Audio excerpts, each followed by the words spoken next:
Alright, just a quick demo version of AgOpenGPS. You can get it off of GitHub. I'll post the link.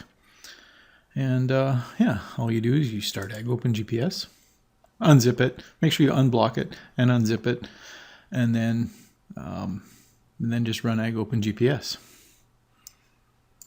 And of course, up pops the usual disclaimer menu. Just agree to the terms. Get rid of this.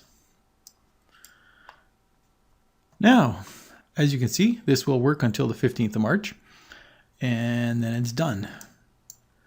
So it's changed a lot, I think, since version 4.3. The layout is quite simple before you open a field. The simulator and everything is still at the bottom. Just make it a little bigger here. And you'll notice that there's no title bar, that sort of thing. It's just all full screen all the time.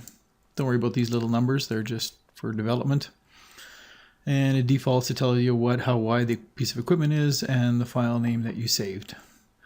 This is the menu side where you can select and do your settings and that sort of thing and pick and choose fields.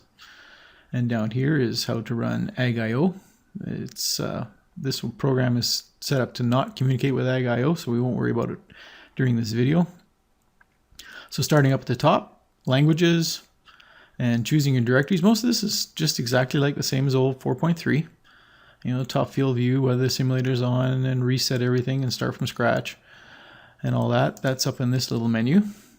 Here's where you do your screen stuff. You know, 3D, zoom in, zoom out. It automatically disappears. You can change from light mode to dark mode, that sort of thing. Here it tells you what the GPS frequency is and your frame rate, 1.2 milliseconds to do an entire frame. Yes, it's sped up considerably. And this guy here is the same ones as before for the basic functions. And now opening a field. So you can see there's a few more options now. The old way you used to have to make sure and do this, right, where you had to set your sim coordinates and then restart and yada. It's just terrible. Oh yeah, see, here you go. Coming back. For opening a field, if we open a field now, see this one we're 246 miles away or kilometers away. Yeah, this is in kilometers. We can just open it. And we're right at that field. If we close the field and open a new field, now see these other ones are 250, but no big deal. We'll just pick this one, use it, and wherever you created the field is what it sets the simulator to. So as long as the creation point of the field is somewhere near the field, then when you open a field with simulator on, it just takes you right to the field. So that's a huge step forward. All right, so let's open a new field. Just go new. Here you can type the name of the field, YouTube field. And you can add the date to it and the time and the end of it or not. And just select it. Oh, I spelled YouTube wrong. Well, there you go. Now we have a new field. The other way is to create a field from KML. Now before we could import a KML into a boundary, but now if you have a KML, you can KML field. You can open it up. I have one in here in fields. This is a field in Drumheller, Alberta. Open it. And there you go. That's the boundary that we made in Google Earth, and it saved it as a line in KML. And then now you can just create the field, and away you go. So that's another way to create a field.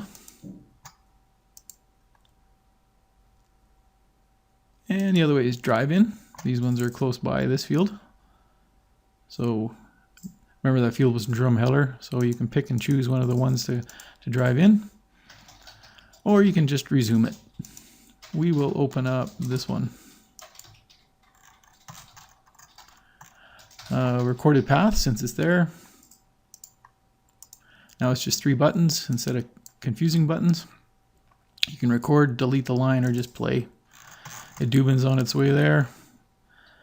does the path, and then stops at the end of the path. I know that was the comment, was to not return back to start, but just finish at the end of the path. And yeah, it just stops at the end of the trail. If you want to delete the path, you just delete it. If you want to record the path, you just record it.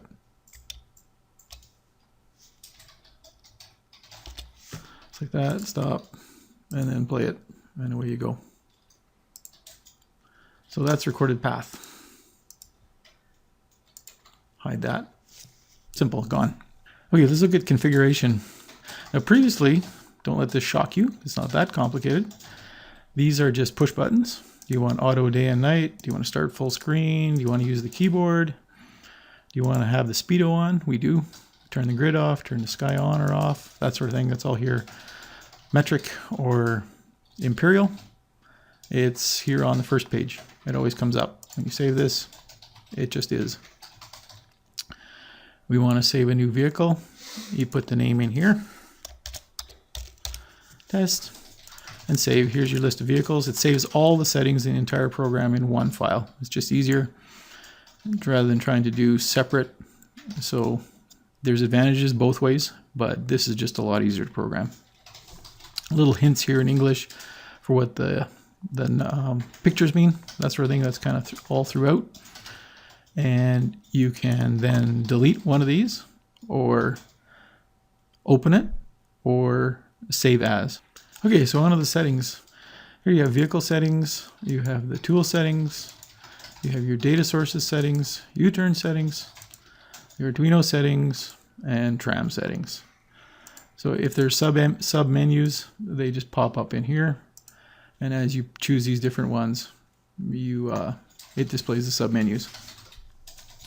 So here you can just choose which type of vehicle. That's this one. Here's the dimensions. So what's the wheelbase? What's your minimum turning radius? And the track width.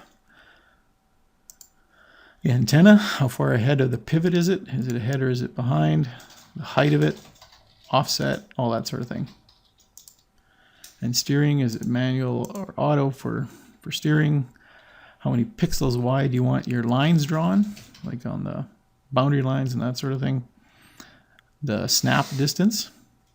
And the light bar, how many centimeters each pixel represents. If it's too fast or too slow, you can of course make it bigger or smaller.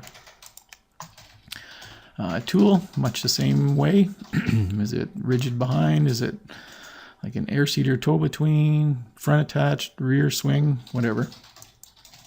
And then you just set your hitch lengths. This is all very much the same. You have your section width. You want 4 sections, 4 at 200, there you go. Or you want 4 at 100. There you go. Where do you want your sections to turn off, at what speed, and the minimum applied. You know, and this is not a comprehensive tutorial, but we'll just go with that. Your timing, your turn on, turn off, and a delay, and then tool offset, and then an overlap or a gap. And then your work switches. Whatever you want there. Data sources, we've eliminated a lot of settings. So are you getting your position from GGA, RMC, or PAOGI? And you want an RTK alarm on, so like if you lose float, then the alarm shows on the main screen. Heading, you don't choose a source, it will choose for you depending on what hardware you have, so it just kind of automatically sets. The same old fixed trigger distance, how far do you want to go between fixes to determine your heading. And then start speed, that eliminates a lot of that spinning around and that sort of thing, so it doesn't start really doing anything until you've gone at least half a kilometer an hour. Choose from GPS or choose from dual. This is the sensitivity for how much IMU and how much of the GPS for fusing. Works good around 25. I mean, if you want more IMU, the trouble with that is if you go around a corner or if the IMU drifts too much, then it has a hard time keeping up with the GPS. So keeping around 25 is good. Here is, remove offset, zero the roll. Over here is invert the roll. Like if you lean this way and it says a negative, well, you're going the wrong way. You want it to say positive 1.2 degrees. So that's how you can just invert your roll.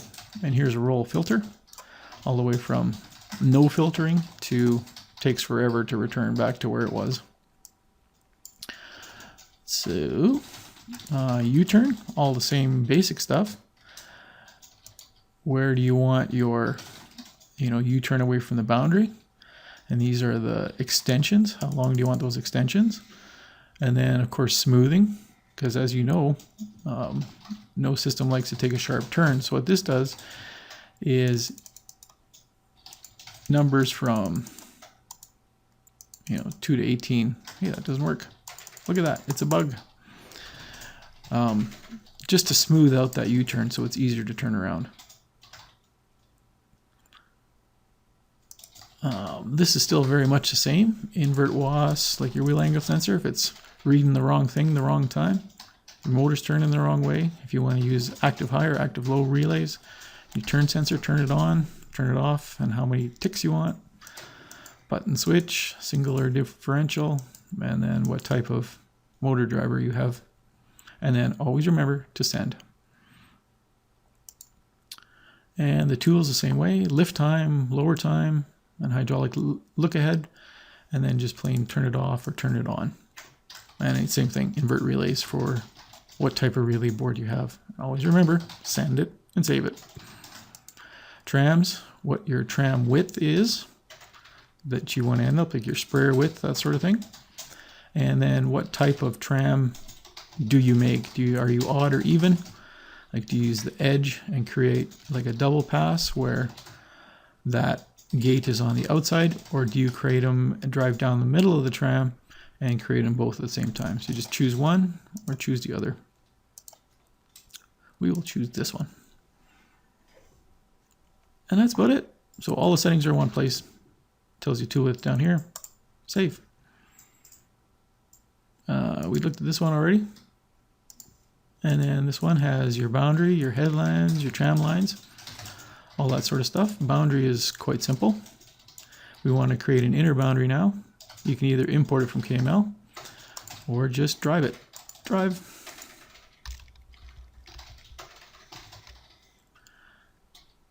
Bring that window over here and we start recording.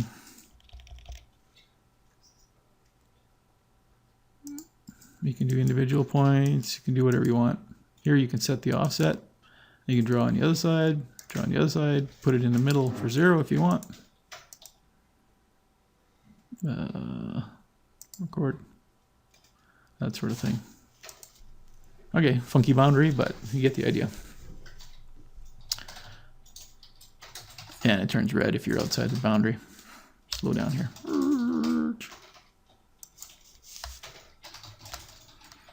Okay, we'll get rid of that. Just click it and delete it. Done. Then headlands, same old, same old.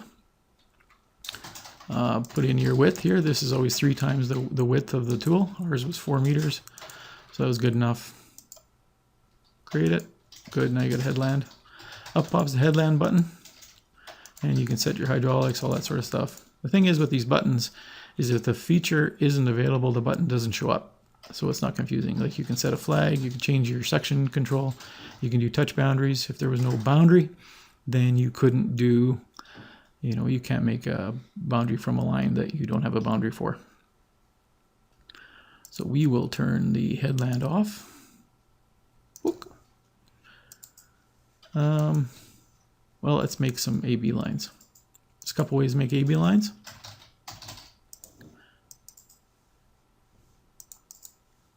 You can point and click and create an AB line. You can either be inside or outside. If we whip that around, you want to create one on the inside, then you can. So now you have 2 lines. So depending on what button you choose here, you want to create a curve, you can do that too, inside or outside. Boundary curve, it creates a boundary curve for you to follow, and that steps in all the way to the middle of the field.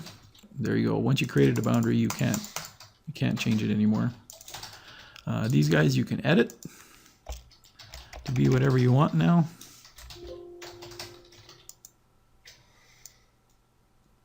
And call him edit. So that's pretty handy. And the mapping, turn on and off. If there is mapping, it shows up in here. So that's one way to make AB lines. The other way, of course, that just turns on your AB line. Push it again, and up pops the AB curve line. If we wanted to create another curve, so here you can take this curve, you can copy it. Now we have that exact same line, a copy of it, and we can do whatever we want. We can move it. You can change we can edit the name. Copy, yes indeed. Add the time. And so now you can easily copy and edit the names and that sort of thing on the lines. And of course you can just delete it as well. Pick the line you want to use. Oh, to add. Where are we going? Want to create a line, A.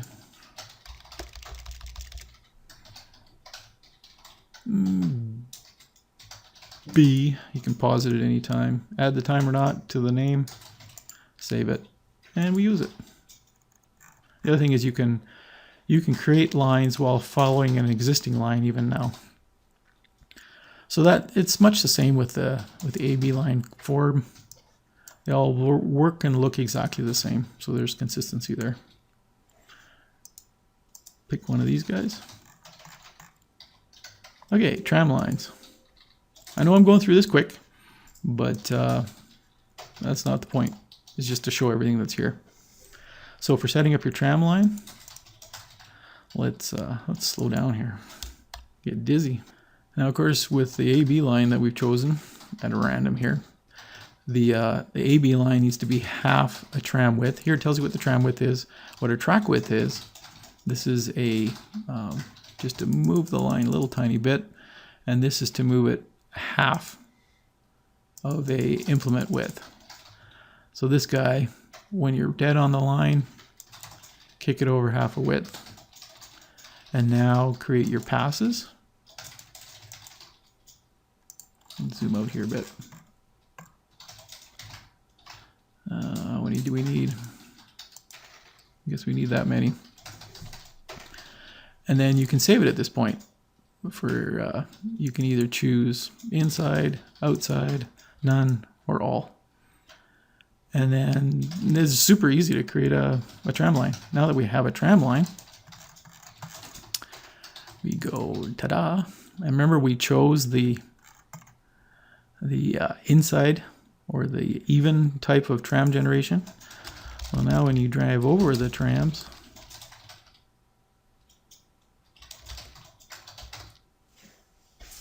we set it up. I set it up wrong and there you can see these guys turn on when you're right over the tram. So that's pretty nice. You can have that now control the gate on the air seeder and it'll just work. So you can see that we should have had it on the outside, but again, this isn't a tram video. So nice. And then now down here, you can turn off, you can do the same thing, inner, outer, none, or all. And when you close the field now, and you resume the field, it's all there. And you don't have to go remake the tram lines. They're just saved as part of the field. And of course with the boundary contour, it's nice because you can, let's do that. Select our boundary contour, set our auto steer, and you can whip around and do the whole field using the boundary contour. So there's no lines to be made, there's no boundary curve, sorry, not boundary contour. You can still make a boundary contour, but this is a lot more flexible. Of course, there's going to be a hiccup where it starts and stops, but like that's where we started the boundary and ended the boundary. But other than that, works pretty good. See, he follows right on. So yeah, and then the 1 there means that the left side one is on. Okay, so that's trams. And if you want to completely turn off the tram and have them not show up, just turn them off completely, and then everything disappears. All right, let's look at the edit AB line menus. Same sort of thing. You want to jump half a line over. All right, that'll do it. And if you want to jump what your preset, just your move the line position is, down here it tells you how far you've moved the line. That sort of thing. You can snap right to your pivot position, and you can flip them around. Flip, the AB and how it was created. If your trams are generated on the wrong side, then you can just flip your AB, and then it just creates it on the other side. Now you have 3 choices to exit. First one is, you want to save the line permanently, like this is where our new line, and this is where we want to save it. This is undo the changes. See how it jumped back? The other way is if we make a change and you choose this, just return, then that's all it'll do. It'll just keep the line where you made those changes. But if you, see if we can do it quick here. See, if you change the line, then it reverts back to what the saved line was. So those 3 choices are, do you want to reset the line to the way it was saved? Do you want to save it just for now, or do you want to permanently save it?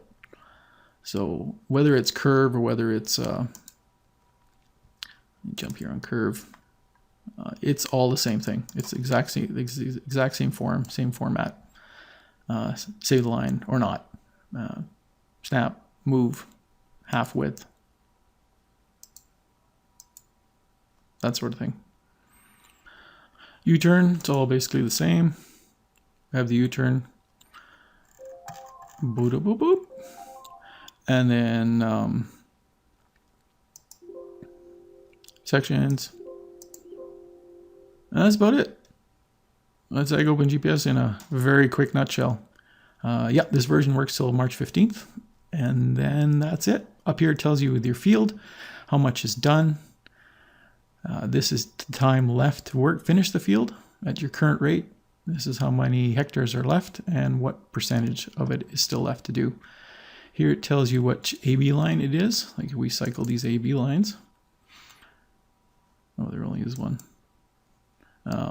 It tells you what that edited name that you put for the AB line. And then this, it tells you what your vehicle is. Of course, this is the speed. Up here, you click this guy, and it shows you all the information. Here's your GGA, whatever sentence you're getting in. Your IMU, your GPS, headings, what the role is, the quality of signal, altitude, status, number of sats, your speed, and all that stuff. Lat and lon, it's all here. And this is pretty handy because it just shows you all the time what's here. One other thing is the steer form. You won't be able to actually see it. Okay, you just want to go through quickly the steer form. You got your steering settings, your gain settings, your Stanley settings, and your pure pursuit settings. Steer settings. Your WAS 0 now is in degrees, not in counts. So depending on what your CPD or your counts per degree is, of course it changes your amount of correction, that sort of thing. You can just hit that to center your WAS or WAS 0. And if you have your spot that you want to zero it at, you hit 0. And that sends it off to Arduino, and that sets your 0. Super, super simple. Ackerman, same way. The max steering angle, set that to whatever you want. The gains all still the same. Your max, your low, and then your absolute minimum to the motor. Stanley is just aggressiveness and overshoot. Here you can set your mode, pure pursuit or Stanley. And for pure pursuit, now it's just one setting, look ahead distance. And if you want to change the look ahead, make it sharper for a U-turn, you can do that too, but my experience has been don't even need this setting anymore either. So this basically is in meters and not in time. So it also adds a bit of, you can see that with the yellow dot when you're playing with it. I mean, you can make that thing really, really lax or really just crazy fast.